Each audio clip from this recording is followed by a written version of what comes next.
Et si l'amour le plus fort, le plus puissant, c'était pas celui qu'on mérite, mais plutôt celui qui est donné, comme ça, sans aucune condition? Aujourd'hui, on se penche sur un texte qui parle justement d'un amour tellement grand, tellement absolu, que les mots peinent à le décrire. C'est le défi qu'on se donne ensemble.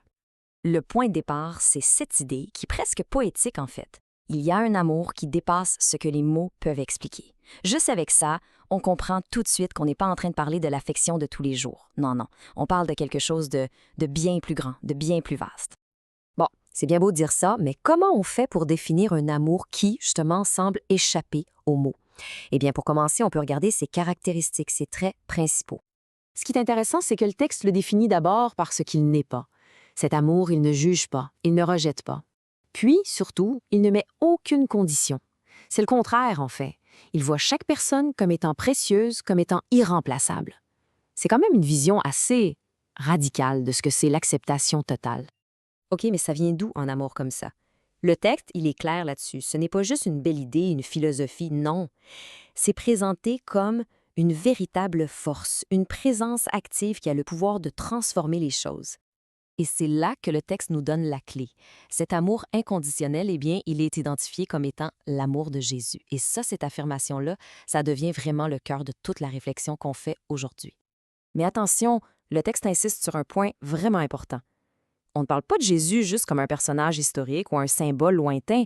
Pas du tout. On parle d'une présence active, d'une force vivante, ici et maintenant, qui interagit avec le monde. Et concrètement, qu'est-ce que ça fait, cette présence? Selon le texte, elle apaise. Elle relève ceux qui sont tombés. Elle transforme en profondeur. C'est un peu l'image de l'ami fidèle, celui qui est toujours là, surtout quand ça va mal. Donc, si la source de cet amour est constante, ça veut dire que l'amour lui-même doit avoir des qualités assez spéciales, non? Allons voir ce qui le rend si solide, si inébranlable. Là-dessus, le texte est vraiment direct. Cet amour n'a rien, mais rien de fragile. Au contraire, on parle de quelque chose de solide, d'une constance qui peut traverser toutes les tempêtes de la vie. OK, mais comment est-ce qu'on voit cette force-là à l'œuvre? Principalement à travers trois qualités. D'abord, il y a la patience, une sorte d'endurance sans fin. Ensuite, la générosité, le don de soi, sans compter. Et finalement, il y a cette capacité à aller plus loin que ce qui est mérité. Une générosité sans calcul, comme le dit le texte. Et cette comparaison-là, elle est super parlante. Cet amour, il ne force jamais. Il invite, toujours. Il n'écrase pas. Il répare. C'est vraiment l'idée d'une force qui est là pour guérir, pas pour briser. Bon, on a parlé de ce que cet amour est. Maintenant, passons à l'action. Concrètement, dans la vie de tous les jours, comment est-ce qu'il se manifeste? Pour décrire son impact, le texte utilise des images vraiment puissantes. On dit que cet amour, c'est la douceur qui apaise les cœurs brisés, c'est la lumière qui traverse les nuits les plus sombres, et c'est cette paix que personne ne peut voler. Ce sont des métaphores qui parlent à tout le monde, qui touchent à des expériences très humaines de souffrance, mais aussi de guérison. Le texte s'attarde ensuite sur les moments les plus durs, les moments de crise. Par exemple, quand on se sent complètement seul, il est là. Ou alors quand on pense être totalement perdu, qu'on ne sait plus où aller, il ouvre un chemin. Et finalement, quand on n'a juste plus de force, que tout semble trop lourd, il porte ce qu'on n'arrive plus à porter.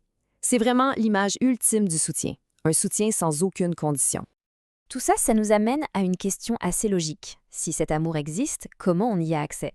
C'est là-dessus que le texte se termine, avec une sorte d'invitation.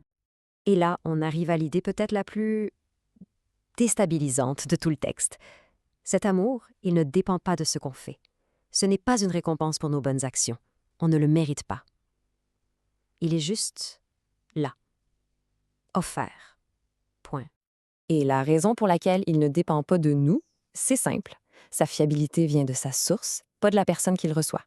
Et cette source, elle, est décrite comme étant pure, constante et inébranlable.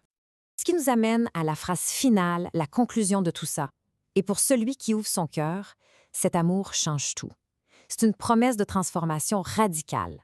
La seule condition, si on peut dire, c'est un geste d'ouverture, d'accueil. Le texte se termine donc là-dessus, sur cette question laissée en suspens. Ce n'est plus une affirmation, c'est une invitation. Et pour celui qui ouvre son cœur, la réponse, bien sûr, appartient à chacun.